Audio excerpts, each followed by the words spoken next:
গণতন্ত্র বলে মানুষ আইন বানাবে, আর ইসলাম বলে আইন বানানোর অধিকার শুধু একমাত্র আল্লাহর। আজ আমরা কি করছি জানেন? যে সুদ আল্লাহ হারাম করেছেন আমরা তাকে বৈধ করেছি, যে ঘুষকে কোরআন আগুন বলেছে আমরা তাকে সিস্টেম বানিয়েছি, যে ব্যভিচার ইসলামে জঘন্য গুনাহ আমরা তাকে স্বাধীনতা বলছি। তারপর আবার বলি এই গণতান্ত্রিক আইন দিয়ে ইসলাম কায়েম করব।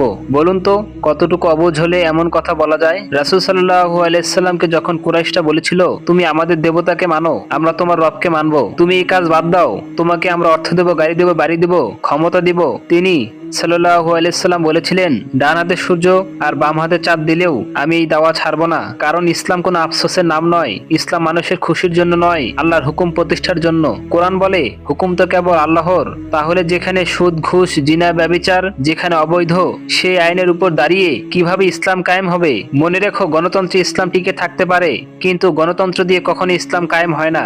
কারণ ইসলাম টিকে থাকে ঈমান দিয়ে, আর গণতন্ত্র চলে সংখ্যার জোরে। ইসলাম বলে সত্য একটাই, আর গণতন্ত্র বলে সংখ্যাই সত্য। ইসলাম বলে আল্লাহর হুকুম চূড়ান্ত, আর গণতন্ত্র বলে মানুষের মতই শেষ কথা।